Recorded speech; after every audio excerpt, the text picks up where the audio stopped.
¿Qué tal? ¿Cómo le va? ¿Cómo está? Estamos recorriendo los pasillos legislativos de hoy, día martes. Recuerde, martes y viernes, dentro de Mercado por Expertos, tratando de hacer contacto con usted.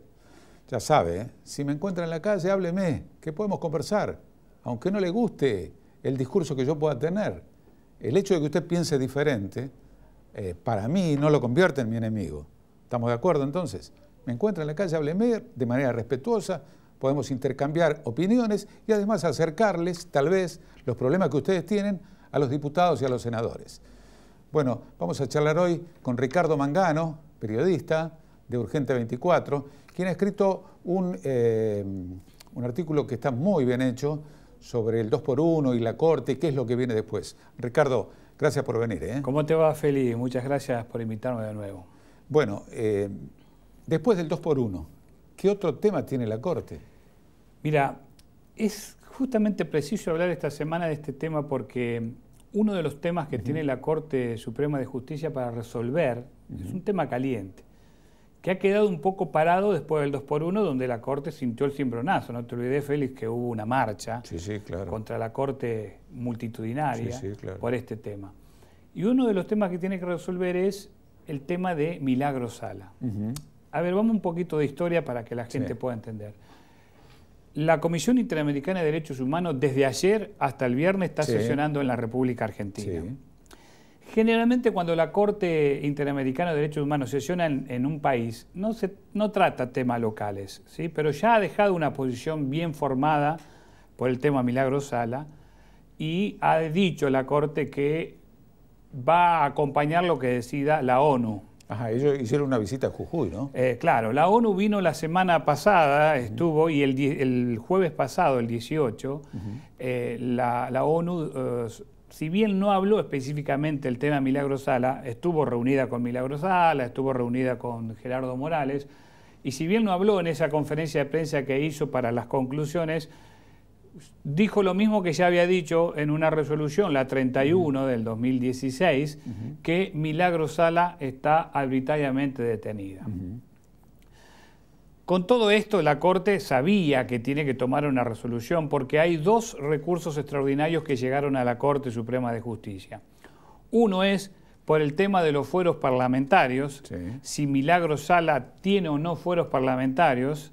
¿Pero juró o no juró al final? Bueno, Milagro Sala definitivamente no es diputada del Mercosur porque no juró. Y el otro es por esta detención arbitraria, sí tiene que decir la Corte si es verdad que Milagro Sala puede interferir en la justicia y por eso hay que estar bien detenido, o si tiene que tener prisión domiciliaria. Pero déjame que te entre un poquito en la historia. La Corte, para poder sacarse el saco, como decimos nosotros de encima, dijo, bueno, primero pidió unos informes médicos de Milagro Sala a la provincia de Jujuy para ver si verdaderamente en qué condiciones está detenida hoy Milagro Sala. Y después le dijo a la Procuradora General de la Nación, a Gil Carbó, que emitiera un dictamen estudiando el tema para después la Corte, con todos estos elementos, tomar una decisión final. Esto fue a principios de marzo. En los primeros días del mes de abril, Gil Carbó emitió un dictamen, dos dictámenes en definitiva, sobre la detención de Gil Carbó. Una se basó específicamente diciendo que es ilegal y que debe ser dejada en libertad Milagro Sala. Esto dijo Gil Carbó, la Procuradora Nacional, la jefa de todos los fiscales. Y los dos dictámenes se basó en lo siguiente. Primero dijo que Milagro Sala tiene fueros parlamentarios y que al momento de ser detenida tenía fuero parlamentario. Y el segundo dictamen habló específicamente de lo que tiene que ver con la cuestión constitutiva del Mercosur, que mientras los diputados del Mercosur estén durante su mandato y ejerciendo sus funciones, ¿qué dice el Parlamento del Mercosur, la cuestión constitutiva? Que no pueden ser detenidos ni molestados en el ejercicio de sus funciones. Bueno, lo de Gil Carbó es una verdad a media de lo que dijo. Primero, que Milagro Sala nunca juró, nunca juró. ¿Por qué viene esto de los temas parlamentarios si los parlamentarios del Mercosur tienen o no fueros? Esto surge luego de la detención de Josecito López, José López. hay que recordar a la audiencia que José López... Sí había jurado. Sí había jurado, ya era diputado del Mercosur, claro, pero lo detuvieron igual. Claro. Está bien, lo agarraron infragante. O sea, es que el único momento por el cual un diputado no puede ser detenido solamente puede ser detenido cuando te agarran infragante. Claro, pero claro, bueno. Claro. Pero, ¿a qué me refiero que es una medida media? Porque el año pasado, en el año 2016, la Corte Suprema de Justicia, en una resolución que saca, por una presentación que había hecho la expresidenta Cristina Fernández de Kirchner, la Corte que dice, los diputados del Mercosur no tienen los mismos fueros parlamentarios que se le otorga por Constitución Nacional a los senadores y diputados. Sí. Un antecedente. Es decir, no tienen fuero. Por eso José López pudo ser detenido. Sí, claro. Y por eso, como Milagro Sala nunca había jurado, también pudo ser detenida. No sé por qué interés inconfesable, uno nunca lo sabe. La propia Gil Carbó se olvida de esta parte, se olvida de ese fallo de la Corte diciendo que los diputados del Mercosur no tienen fuero parlamentario. Ahora bien, ¿qué debe hacer la Corte sobre el tema de Milagro Sala? Bueno, tiene que resolver los dos recursos que llegaron, que fueron presentados por los abogados de Sala, y uno que te decía que tiene que ver específicamente hablando de si al momento de ser detenida Milagro Sala contaba o no con fueros parlamentarios. Claro, claro. A mi criterio, no, porque nunca había jurado como diputada del Mercosur. Y la otra es por esta detención arbitraria que dice la ONU y que dice también la Corte Interamericana de Derechos Humanos, de que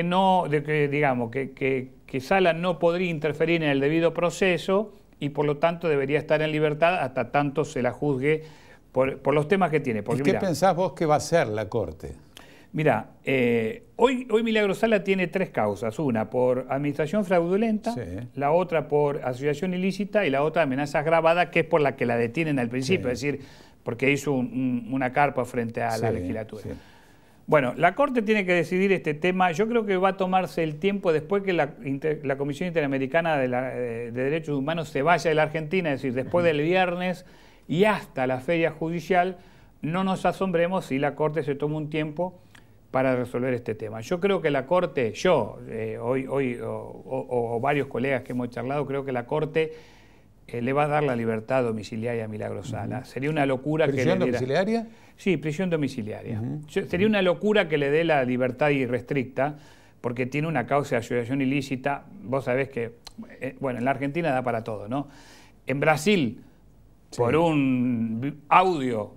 está, sí, a punto de ser renunciado el presidente Temer. En la Argentina, claro, vimos todos los videos, desde los de López, los de retirando dinero del Banco Nación en Jujuy, de Milagro Salas, y bueno, no pasó nada. Yo creo que la Corte definitivamente va a fallar con este tema y a mi criterio le va a dar la libertad domiciliaria a Milagro Sala, es decir, que espere el juicio en su casa hasta tanto se resuelva si va presa por administración fraudulenta o por asociación ilícita. Esto sería entonces antes de la feria. Antes de la feria judicial del invierno, que la Corte tiene que resolver este tema. Yo quiero recordar que ya hubo 4 recursos presentados que llegaron a la Corte y que la Corte desestimó por ilegítimos, estos recursos que habían llegado por el caso Milagro Sala, pero que eran diferentes a lo que se plantea ahora. Y lógicamente ahora la Corte no puede hacerse la distraída. Lo que pasa es que es complicado actuar en la Corte hoy. Si bien es cierto que después de la incorporación de Carlos Rosenkrantz y Horacio Rosati a la Corte, sí, se le dio un nuevo dinamismo, hay un nuevo paradigma, se vota voto a voto, es decir, o tema a tema.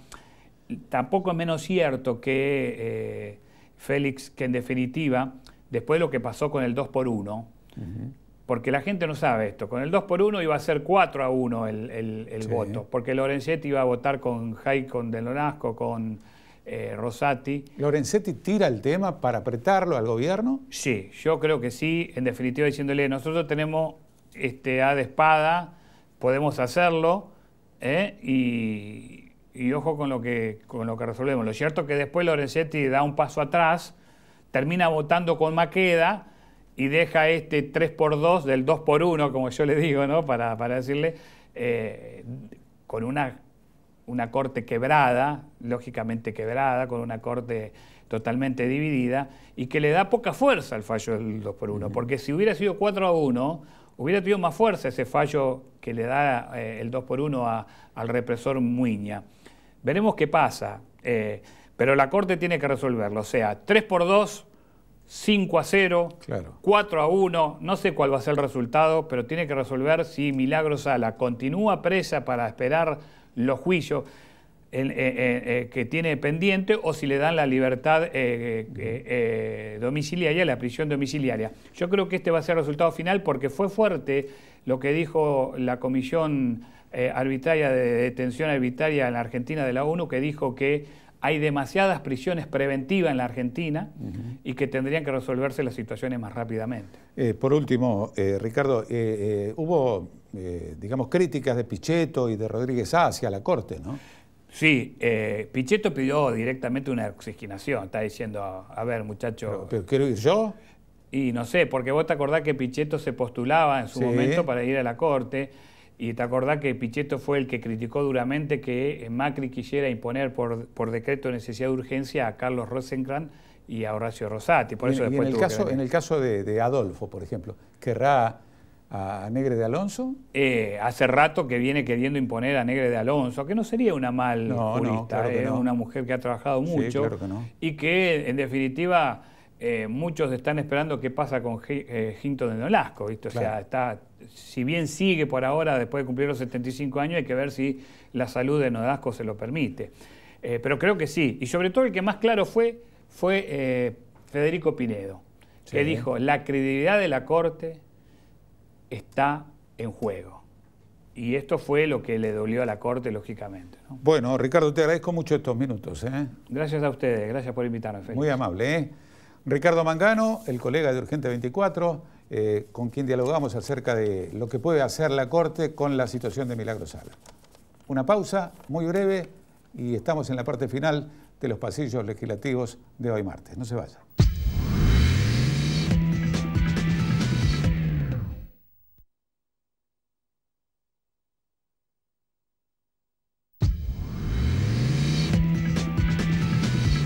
Estamos completando los pasillos legislativos de hoy día martes. Esta noche a las 7 de la tarde hay una reunión en el Comité Capital de la Unión Cívica Radical, organizado por Karina Banfield, la gente del Directorio Legislativo, para tratar la situación en Venezuela.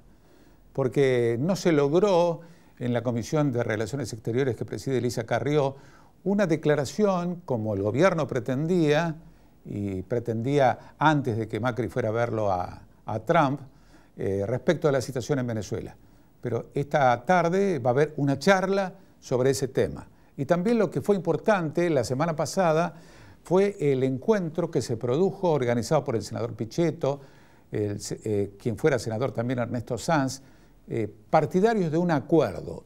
¿Y con quién estaban? Con el profesor Tamames, que usted mirá, ¿y quién es? Es uno de los que participó del famoso Pacto de la Moncloa en España. Estaba también Federico Pinedo y un gran auditorio. Eso está apuntando, se me ocurre, para que pueda darse en Argentina después de las elecciones de octubre. Falta un poco, pero hay que pensar en eso para después. Y también es importante qué va a pasar con los candidatos, ¿no? ¿Qué va a pasar con Cristina? ¿Qué va a pasar con Massa?